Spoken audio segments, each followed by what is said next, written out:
Gardiner crosses north of the Murray and he sets himself up at a place called Fish River under the alias of Francis Clark, and he's running a legitimate stock trading business. Well, so it may seem. For the next 2 years, he gets to know the area around that Fish River very, very well. But in particular, it's the Lachlan River and Valley behind us and the Abercrombie Ranges to the north that he gets to know very, very well. Now, he also gets to know the locals. He gets to know a gentleman by the name of Williams Fogg, who lives about 2 kilometres that way. In February of 1854, he and a cobbo by the name of Ed Pryor will turn up at Yass. Now, Ted Pryor goes into town and sees the stock agent, Moses, and says, "My master has 12 horses he'd like to offer up for sale, and they're a bush camp just out of town." Moses goes out, checks them, and notices everything is in order with the paperwork and the horses, apart from one discrepancy in the branding of one of the horses. So he goes back into Yass, and he goes and sees the chief constable there, and he says, "Look, I'm a bit concerned about the origin of those horses."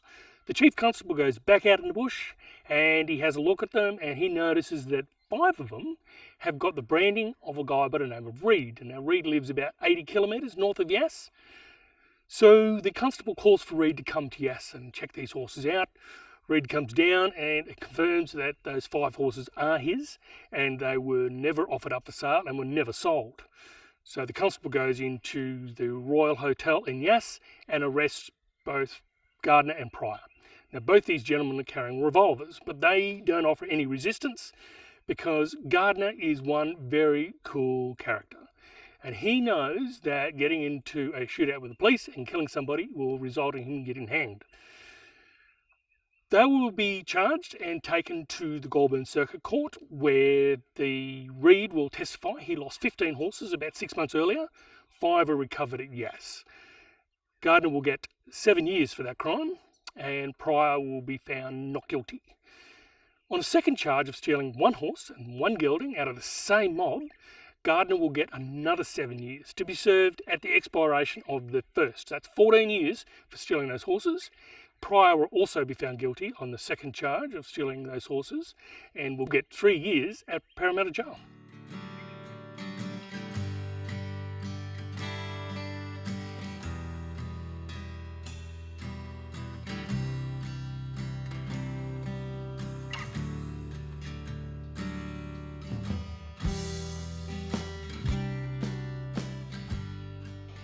Who was Frank Gardiner? Well, there's no doubt in anybody's mind that his real name was Francis Christie, but where he was born is a little confusing. The reason for that, Gardiner left a confusing trail. In the 1870s, he puts on his prison record that he was born at Borrow Creek near Goulburn in New South Wales, but some further research from us has discovered that he arrived here in 1834 as a 5-year-old with his parents. Now, doing a bit of research on his parents going back to the early 1820s, his father, Charles, and his uncle, James, run a shipping business between North and South America. They've employed an agent to help them run the business, and this guy turns out to be a pretty shonky character. So in 1822, James goes on passage with him and dies in suspicious circumstances. And he leaves behind his widow, a lady by the name of Jane. Now, Jane will later marry her brother-in-law, Charles Christie, which is Frank Gardiner's father. Now, they must stay together and they have 4 children and they continue to run the business. But we do know from a letter we discovered that they turn up in London in the 1830s and they're completely penniless with 4 children. Now, this guy who wrote this letter, his mother and his sisters spend weeks sewing up clothes so the Christies can sail to Australia in 1834. And we know this is completely valid because he tells of a story where his sister goes on board the ship and has a look at the accommodation and recounts for the rest of her life just how appalling it really was and how confined it was. Now, we know on the ship's manifest when they arrive here at Port Jackson in November of 1834, there's a Charles Christie, a Jane Christie, their 4 daughters, and Francis Christie, who is 5 years old. But on the same register is a gentleman by the name of Henry Munro. Now, he's an important man in this story because we don't know whether Munro knew the Christies in London and helped them come out to Australia, or whether he got to know them on the passage. But by 1840, they are working for Henry Munro here, right where we're standing on the Colaban River, which was then known as the Campaspe Run. And in 1840, there's an article in the newspaper where Mr. Christie, the overseer for Mr. Munro, is in an altercation with some Aboriginals from Mount Macedon while trying to recover some stolen sheep. And Henry Munro is wounded. Now, part of this story is that Charles Christie must pass away shortly afterwards, and his widow, Jane Christie, again will marry Henry Munro. And we know that's a fact because in a newspaper article, Henry Munro Esquire marries the widow of Mr. Christie. But unfortunately, that marriage is short-lived because she passes away in 1842. Now, Munro will stay on here at the station now, remembering that Frank Gardiner now is 13 years old and probably of the right age to branch out and make a life for himself. But Munro remains here for another couple of years, and then he sells or moves away from the Campaspe Run and takes on the run down near Portland, which is Crawford, and also takes over Bassett's Run. Now, Frank Gardiner goes off and creates a life for himself. Now, we're making some pretty wild guesses here, but trying to piece the story together, he probably went and worked and lived up at Borrow Creek from the ages of 13, maybe even young as 12, till he's a young man. And that's how come he identifies that place as a place of his birth, because that's where he grew up, and that's where he remembers most of his life. Frank Gardiner, in late 1859, will get an early release from Cockatoo Island. Now, he is sent to the Carcoar district, and these early releases had three conditions. One, you were not allowed to leave the Carcoar district. Two, you were not allowed to misbehave. You had to be a good boy. And three, you had to report to the police magistrate on a regular basis. Now, Frank Gardiner's not a very smart man here. One of his early visits to the police magistrate, he inquires whether Mr. William Fogg still lives in the area. And the magistrate responds to something like, yes, he does, but he is outside the Carcoar district, so don't go there. In March of 1860, a few months later, John Peasley is released from Cockatoo as well, and he goes to the Maitland district. Same rules. But a few weeks later, he is up near Bathurst with a guy by the name of Mackenzie, and they hold up a coach. Now, he's broken two rules. Bathurst is a long way out of the Maitland district, and robbing a coach does not constitute to behaving yourself. Now, he disappears into the Abercrombie Ranges, where he was born. He is a first Australian-born bushranger, or so it is thought. Now, he disappears, and I cannot find any link between Frank Gardiner and John Peasley riding together as bushrangers holding up people on the roads. Cannot find anything at all.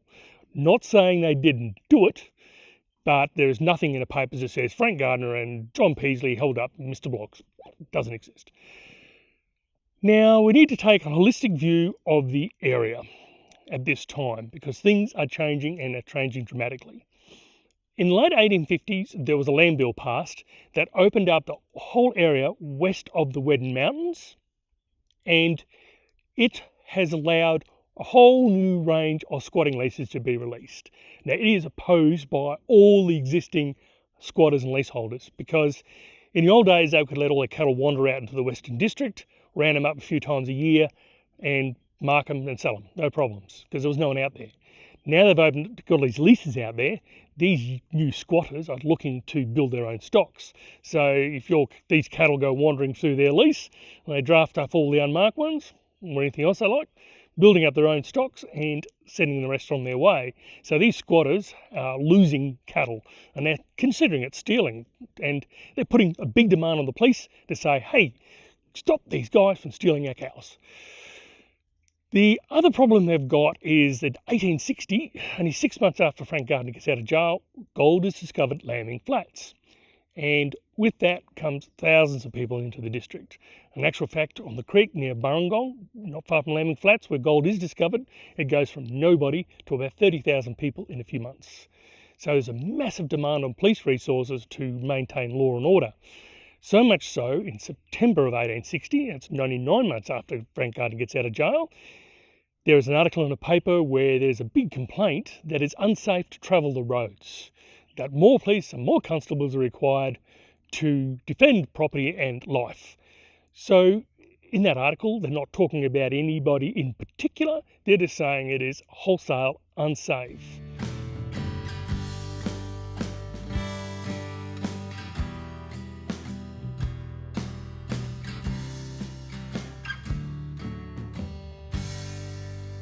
Same month that newspaper article is published, that gold rush has brought a business opportunity, and Frank Gardiner and William Fogg will go to Spring Creek, same place as Landing Flat, and they set up a butchering shop.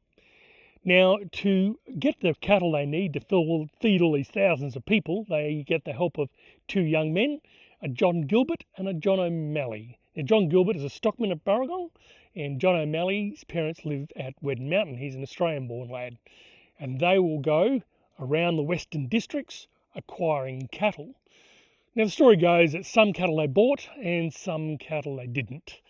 But Frank Gardiner, John Gilbert and John O'Malley will now get to know people like Ben Hall. He has a lease out on the western districts at Sandy Creek. He shares that with a guy by the name of John Maguire.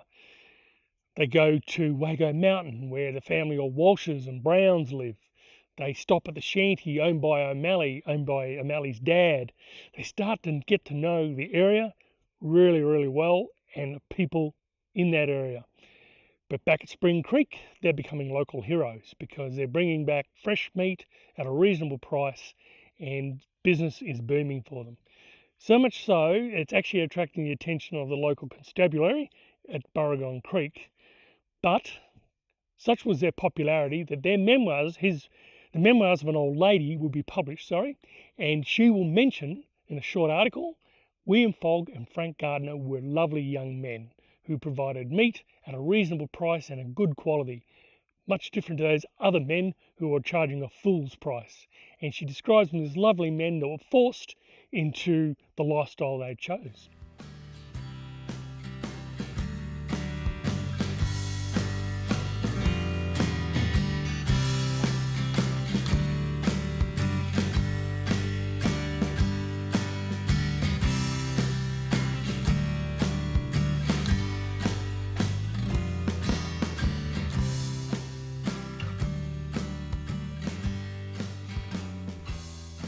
Police at Barragong are becoming increasingly suspicious about where these cattle are coming from at William Fogg's butchery.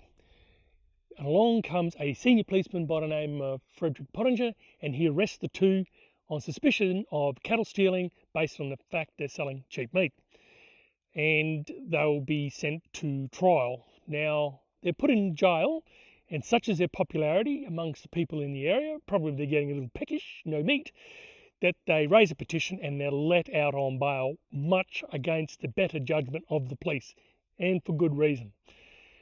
Now, Frank Gardiner has got a real dilemma here, because whilst he was held in jail at Barragong, he didn't report back to Carcoar. So now he's got a warrant out for his arrest. But one thing I forgot to mention, that when he's at Carcoar, he is known as Frank Christie. So the police magistrate there is going to issue a warrant for the arrest of Frank Christie for being absent from Carcoar and for being involved in the Cooma mail robbery.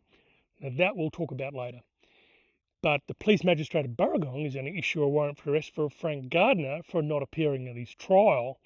Now Frank Gardiner's got a real dilemma, because if he goes to trial as Frank Gardiner and gets 5 years, supposing they don't work out his Christie, when he goes back to Cockatoo, the governor of the jail will certainly recognise him. And if he goes back to Carcoar and fronts court there, he's going to go back to Cockatoo for 10 years. So regardless of what happens to Frank Gardiner, he's going back to Cockatoo for 15 years. So he completely disappears off the scene. But the police magistrate in Carcoar issues the warrant for his arrest, and he goes to a Sergeant Middleton and a Constable Housey and says, I want you to go down to William Fogg's place at Fish River, remembering Frank Gardiner did ask him whether William Fogg was still in the district, and arrest Frank Gardiner for being absent and being part of the Cooma mail robbery. And in July of 1861, Middleton and Housey will go and try to do just that.